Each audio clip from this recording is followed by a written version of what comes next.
Estimados estudiantes, bienvenidos a la carrera Ingeniería de Sistemas, bienvenidos a la materia Historia y Cultura Andina, curso poderoso primero B, turno tarde.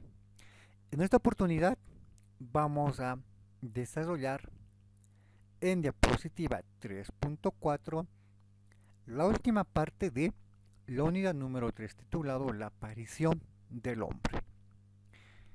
La clase pasada habíamos señalado un tema muy importante en relación a la evolución humana, en relación a la hominización, a ese conjunto de eventos los cuales han marcado el punto de partida de lo que se conoce hoy en día como la hominización y posteriormente la humanización. Vale decir que cuando hablamos de hominización estamos hablando de ese conjunto de pasos, ese proceso por el cual nuestros antepasados, desde la aparición de los primeros seres vivos, nuestros antepasados han pasado hasta llegar hasta nosotros, los descendientes del Homo sapiens sapiens. En ese sentido, la paleontología, la arqueología, la historia, como ciencias auxiliares, que nos explica cómo fue la evolución humana, nos dicen y nos señalan que las primeras modificaciones, los primeros cambios habrían surgido con la subespecie denominada Australopithecus. Y nos señala que después del Australopithecus anamensis, la que surgió fue el Australopithecus afarensis. Y esta a su vez evolucionó en otras subespecies. Podemos hablar del Australopithecus aethiopicus y esta a su vez evolucionó en lo que sería el Robustus y el Boisei. Y el Australopithecus afarensis también habría evolucionado en el Australopithecus africanus, en Australopithecus gardi, y este Australopithecus gardi habría evolucionado en el Homo rudolfensis, en el Homo habilis, y el Homo habilis habría evolucionado en el Homo ergaster. Y el Homo ergaster, por su parte, habría evolucionado en el Homo erectus. Y el Homo erectus en el Homo heidelbergensis. Y este a su vez habría evolucionado en el Homo neanderthalensis y finalmente en el Homo sapiens. De esta manera, como un árbol, la evolución humana se muestra como un conjunto de procesos de evolución por el cual habrían pasado nuestros antepasados desde su origen como tal. Hablamos de 7, 6, 5 millones de años en el pasado. Cuando hablamos del procónsul, Kenyapithecus, Ramapithecus y o Ardipithecus como tal. A partir de este modelo, a partir de estos diferentes subespecies, nuestros antepasados han, han seguido evolucionando en el planeta Tierra hasta llegar hasta nuestros días como tal. Entonces la evolución humana es ese conjunto de cambios que las subespecies han ido desarrollando, llamados hominización. Y este proceso de hominización incluye el paso y el desarrollo de las subespecies de los Australopithecus, los Homos, hasta llegar a nuestros antepasados, el Homo sapiens y posteriormente el Homo sapiens sapiens. Es decir, se señala que entre 5 y 7 millones de años en el pasado se habrían separado la especie humana de los póngidos, es decir, de los chimpancés y otros monos parientes de la especie humana. es decir, la estirpe humana, los descendientes, habrían empezado a iniciar su evolución. A partir de ese conjunto de cambios, a partir de esos rasgos modernos que fueron características de la especie nueva moderna a la anterior, mucho más mejorada que las anteriores. Eso le dio la característica de constituirse como una subespecie, la nueva mejor a la anterior. Cuando hablamos de homínidos, estamos hablando de un conjunto de cambios que nuestros antepasados fueron suscitando, que nuestros antepasados fueron aprendiendo y fueron desarrollando en cuanto a su anatomía biológica. Por lo tanto, cuando hablamos de los homínidos, estamos hablando de esos cambios, como lo que se va a ver más adelante en los Australopithecus, mostrándonos que ya no son criaturas arborícolas, es decir, ya no viven en los árboles, más al contrario, ahora viven en la superficie terrena de el planeta Tierra, a partir del bipedismo, a partir de caminar sobre sus dos extremidades inferiores, caminar sobre sus piernas, sobre la base de sus pies. Se indica que los primeros homínidos habrían aparecido en el continente africano. En ese sentido, se considera la África como la cuna de la humanidad. Entonces, los primeros homínidos primitivos, se debe señalar que estos habrían surgido hace o habrían llegado a desarrollarse pasados los 4 millones de años en el pasado. Y a partir de ese grado de evolución, como la gran familia de los Australopithecus, la humanidad habría llegado a tener su primer gran cambio en la modificación anatómica, en el cambio de su estructura corpórea. Según los paleoantropólogos como tal, señalan que el Australopithecus afarensis habría modificado, habría evolucionado a lo que sería la primera especie del género Homo, a partir de esos cambios en su estructura anatómica, biológica. En el periodo denominado Pleistoceno, donde estas dos especies como el Homo habilis y el Homo ergaster habrían logrado su modificación, su cambio a partir del intelecto de su cerebro, es decir, la denominación de Homo habilis básicamente llega a denominarse a partir de el desarrollo intelectual. Homo habilis viene de habilidoso o hábil como tal. Hablamos de la hominización como ese proceso denominado de evolución, el cual habría originado su inicio hace 6.5 millones de años en el pasado. Y en ese proceso se habrían efectuado un conjunto de cambios. Hablamos de cambios anatómicos, hablamos de cambios psíquicos y finalmente de cambios o expresiones culturales como tal. Cuando hablamos de cambios anatómicos, estamos hablando de esos rasgos como el primer gran cambio, el primer gran salto a una nueva forma de vida. Hablamos por un lado que se dio el bipedismo como tal, y cuando hablamos de bipedismo hablamos de el caminar sobre sus piernas, sobre la base de sus pies, y esto fue lo que le originó al Australopithecus y toda la subespecie poder adaptarse a un nuevo entorno, dejar los árboles para poder caminar sobre la superficie de el espacio geográfico de la Tierra. Es decir, hablamos de la liberación de las extremidades anteriores o interiores, como la que se conoce los pies y las piernas. aumentó el tamaño de la masa encefálica posterior al cambio del cráneo.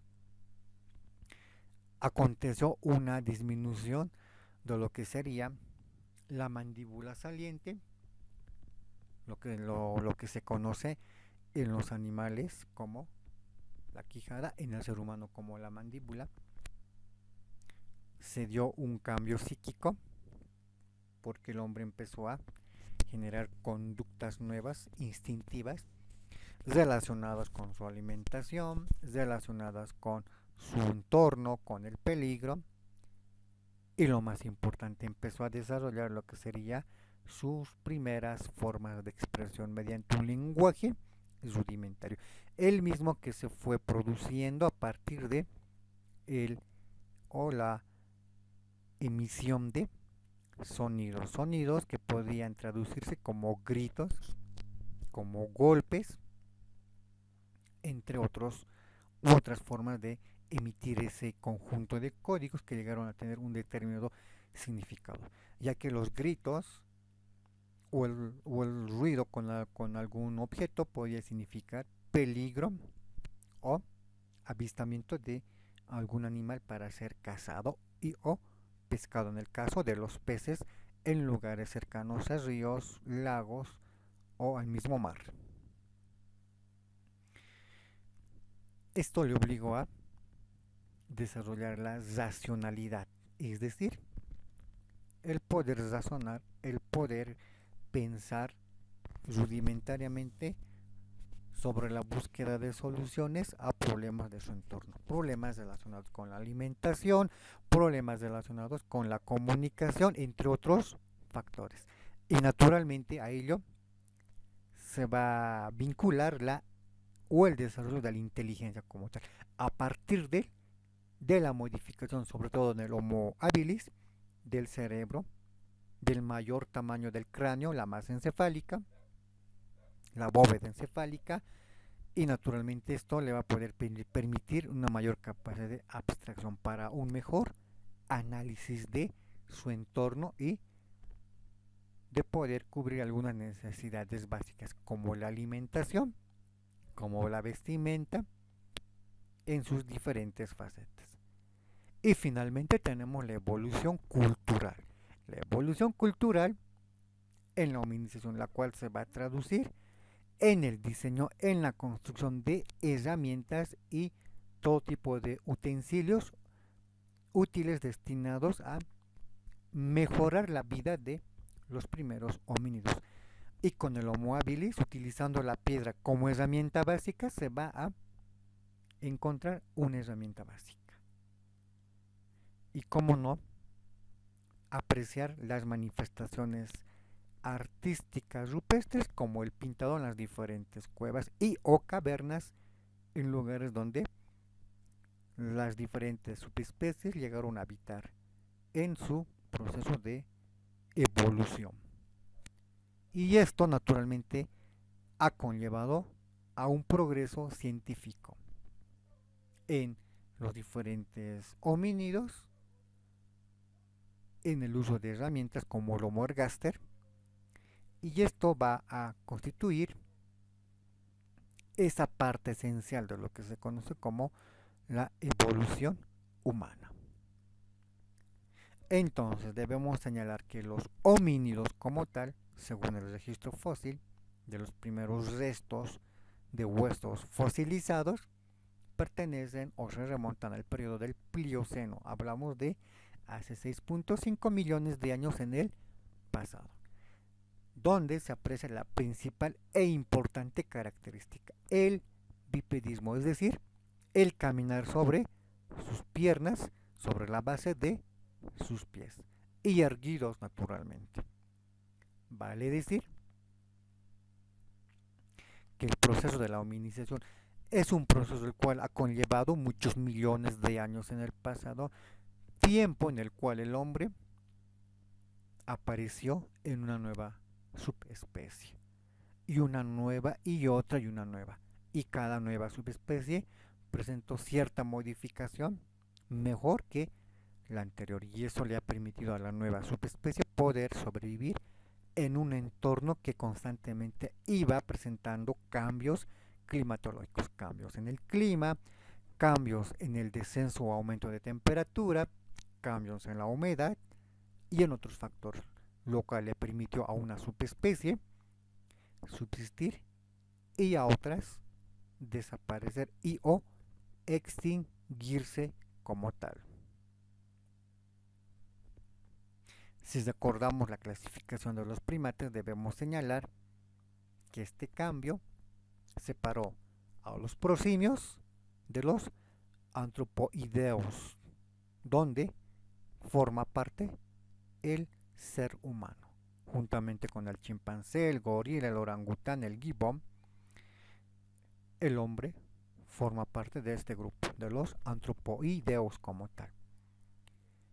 Y estos parientes de los prosimios, como los lemures, los loris,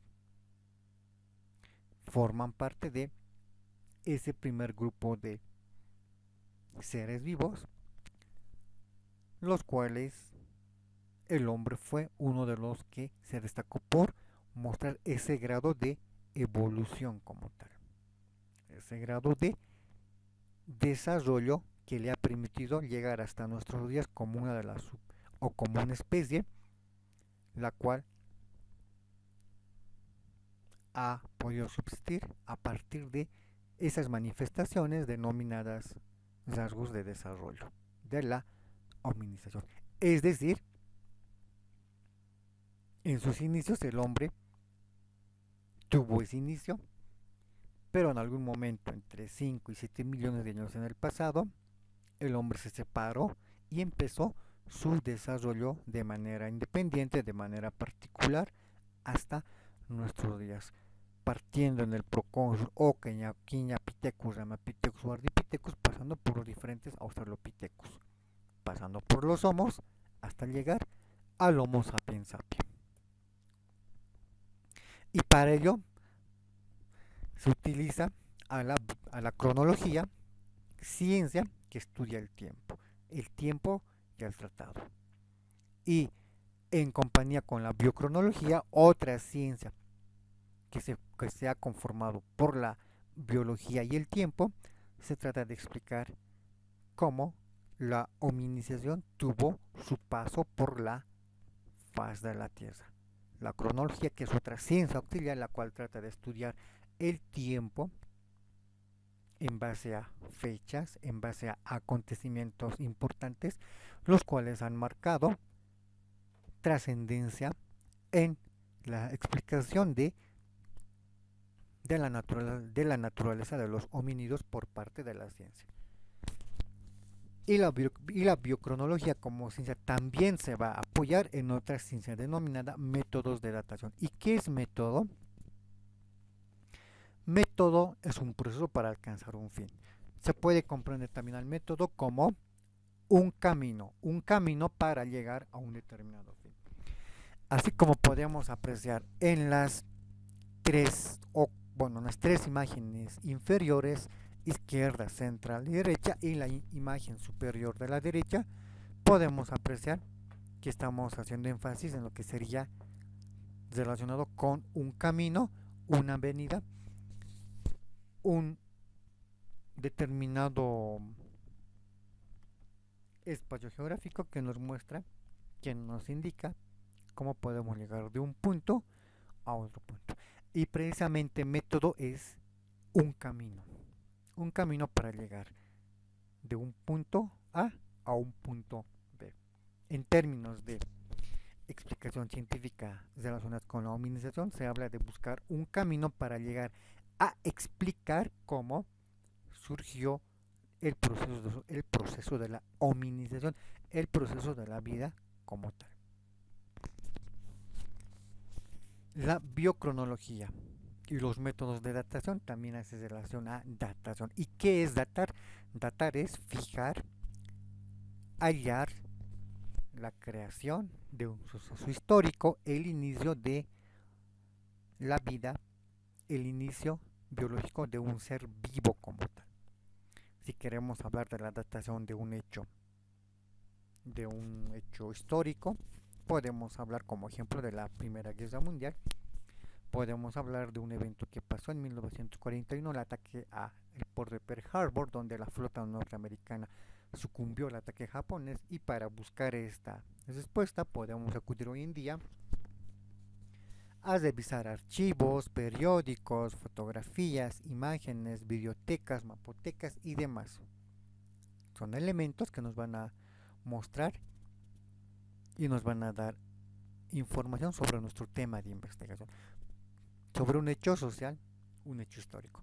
Pero si queremos averiguar, como nos muestra la imagen en la parte superior inferior de la izquierda, si queremos averiguar sobre ese fósil, en este caso vemos un huevo de dinosaurio y un dinosaurio en el interior en proceso de formación, o queremos ver, como nos muestra la imagen inferior a la derecha, conocer algo más sobre un dinosaurio, podemos acudir a otros métodos de datación. En este caso serán los métodos de datación como los laboratorios que existen en diferentes universidades en Europa y en América del Norte. Cualquiera que sea el método, naturalmente nos va a mostrar y nos va a dar las respuestas buscadas por los paleontólogos, arqueólogos, para poder encontrar el origen, ya sea de un hecho social o el origen de un ser vivo, como los dinosaurios que vivieron en la era geológica llamado secundario mesozoico, o si no, a fósiles de mucho más antigüedad. La biocronología y los métodos de datación entonces van a tratar de explicarnos y mostrarnos esos diferentes caminos para llegar a conocer el origen de un ser vivo o la creación de algún evento que aconteció hace mucho tiempo en el pasado. Podemos hablar que mediante estos métodos de datación, hoy en día la paleontología nos dice que animales como los trilóbitos, que hoy en día se han encontrado de manera fosilizada, habrían vivido hace muchos millones de años en el pasado. O mediante los métodos de datación podemos conocer algún evento, como la Revolución Francesa de 1786. Esto como un ejemplo. En el caso de los métodos de datación para conocer la existencia de un ser vivo, se utilizará el método de datación conocido como carbono 14, el cual es muy recurrido para poder conocer a partir de los fósiles, a partir de los diferentes fósiles que podemos ver en nuestro entorno o podemos hallar de manera circunstancial, y mediante el método de datación de carbono 14 podemos determinar hace cuánto tiempo el ser vivo estuvo con vida y estuvo caminando o nadando o volando en el planeta Tierra. Entonces la biocronología es una ciencia que se utiliza para tratar de estudiar y discernir cuál es el origen de nuestros antepasados a partir de los hallazgos de restos fosilizados. Se habla de la hembra de Ardi en base a los restos de un ser de la subespecie denominada Ardipithecus ramidus. Y a partir de estos restos óseos, posteriormente se hará la reconstrucción y su posterior sometimiento a métodos de datación para determinar hace cuánto tiempo este ser vivo estuvo con vida. Y a partir de esos hallazgos de estos restos fósiles, la ciencia ha desarrollado el árbol de la evolución humana. No es lineal, por ello se lo presenta como o en forma de un árbol, donde podemos observar toda la evolución humana desde las más antiguas hasta las más modernas.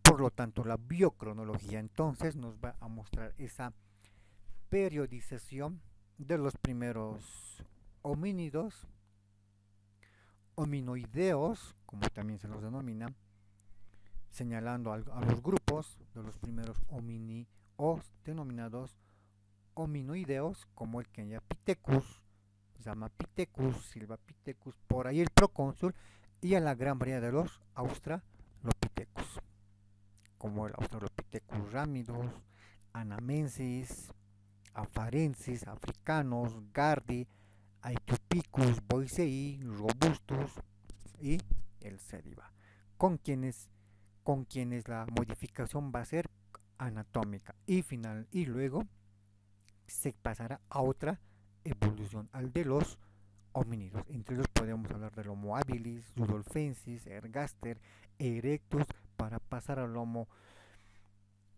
sapien, neandertali, sapien, sapien.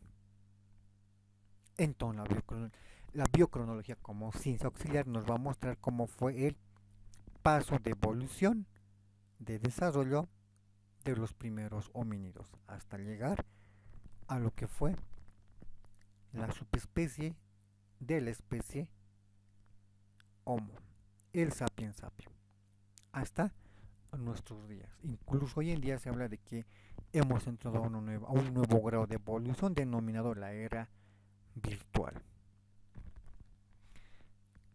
Entonces los Australopithecus iniciarán su cambio anatómico con el Australopithecus radius. Y este naturalmente, ya hace 4.5 millones de años en el pasado, va a ser quien va a empezar a desarrollar la extremidad inferior, como las piernas y los pies, que a su vez evolucionará en otra especie, como la Australopithecus anamensis. Esta, de hace 4.2 millones en el pasado, también va a caracterizarse por modificar su estructura anatómica con el desarrollo de las piernas y con la modificación de los brazos y las manos, al no ser tan utilizados como sus antecesores. Y ya está, el Australopithecus anamensis va a evolucionar en el Australopithecus denominado Bajerga-Salia hace 3.5 millones de años en el pasado, viviendo en el África Central.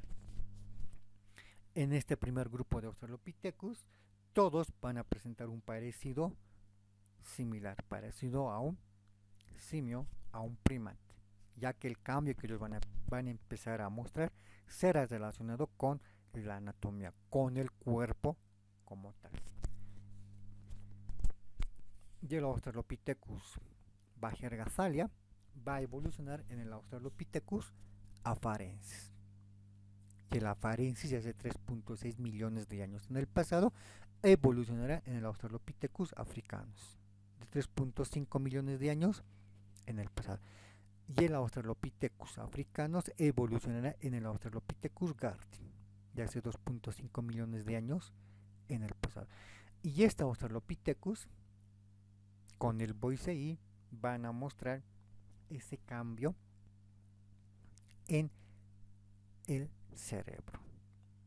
Y eso le va a permitir evolucionar en los primeros homos. El Australopithecus denominado Aethiopicus entonces empezará a presentar ese cambio hace 2.5 millones de años en el pasado, ese cambio con más énfasis en el cerebro y ya no tanto en su anatomía, ya que este evolucionará en el Australopithecus boisei de 2.1 millón de años en el pasado, y este Australopithecus boisei terminará por evolucionar en el Australopithecus robustus o robusto. Y con esta culminación en ese cambio anatómico de Australopithecus en esencia, finalmente aparecerán la nueva subespecie denominado Homo. Es decir, los Australopithecus van a cambiar la anatomía de su cuerpo, van a empezar a desarrollar los pies y las piernas como un primer momento, y después de su máximo desarrollo van a empezar a desarrollar el cerebro como tal. Y aparecerá el Homo habilis. Este nueva subespecie, la cual se va a caracterizar por el dominio y por el descubrimiento de la piedra como una herramienta básica en su vida, ya que a partir de el hallazgo, si va el término, y la utilización de la piedra como una herramienta básica, el Homo habilis va a poder diseñar y va a poder utilizar a la piedra como una herramienta muy importante en su diario vivir. Inclusive va a utilizar a la piedra como un elemento cortante, similar a un arma de doble filo. Posterior al Homo habilis surgirá el Homo erectus. ¿Quién recibirá el Homo erectus, tal nombre de erectus? Por caminar de manera más erguida, más recta. De ahí la denominación de Homo erectus. Y su principal característica, hace 2 millones de años en el pasado, será la del conocimiento y la del dominio del fuego como tal. No invención, sino descubrimiento.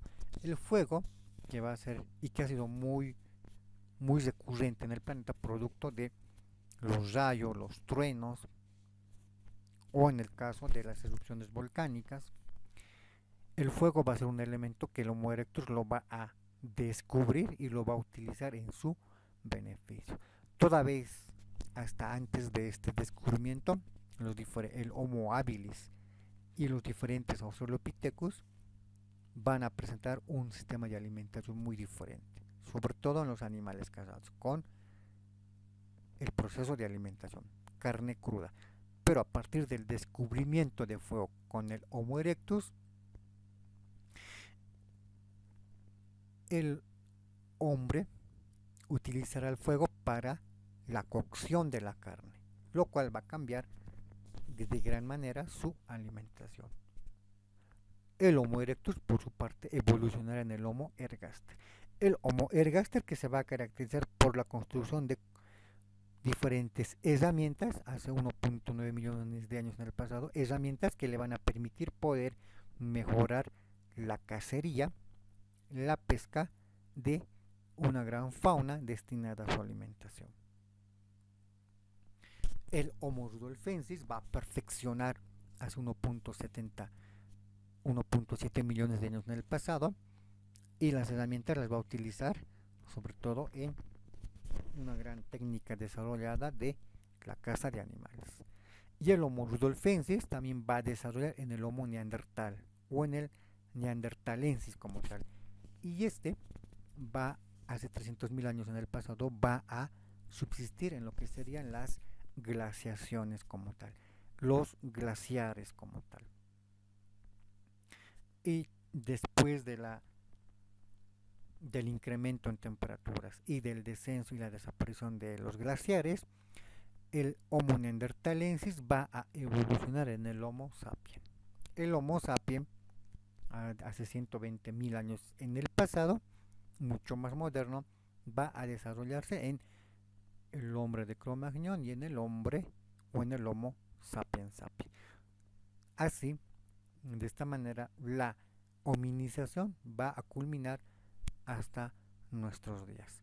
Primero habíamos comentado de los Australopithecus, que van a evolucionar en esta criatura denominado Homo habilis. ¿Por qué Homo habilis? Porque esta subespecie será quien va a utilizar a la piedra como herramienta básica para poder utilizar en sus diferentes actividades, sea para cortar o simplemente sea para poder ser utilizado como una herramienta y poder defenderse de los animales quienes los cazaban constantemente. Y posterior al Homo habilis, de habilidoso, porque de ahí viene su nombre, este surgirá en el Homo erectus. El Homo erectus, que se va a caracterizar por controlar y dominar el fuego y aplicarlo en sus diferentes actividades, como la iluminación de sus cavernas o sus cuevas, y también en la cocción de sus diferentes alimentos. Hablamos de la carne producto del faineado de los diferentes animales que el Homo erectus y sus antecesores realizaron para poder alimentarse, la cacería.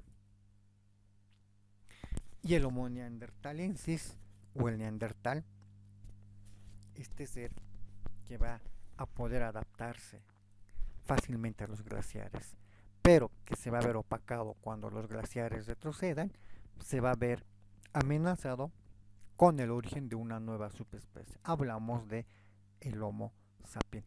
Este conjunto de nuevos seres humanos, quienes con más sofisticación y tecnología van a influir para que el neandertalensis desaparezca o se extinga como tal.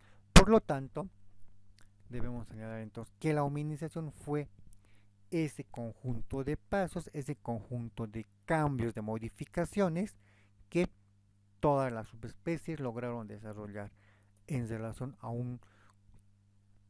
una naturaleza, a un planeta que fue cambiando gradualmente y producto de esos cambios, la hominización también habría llegado a adaptarse para poder subsistir hasta nuestros días, producto de ese gran cambio, producto de esas grandes modificaciones.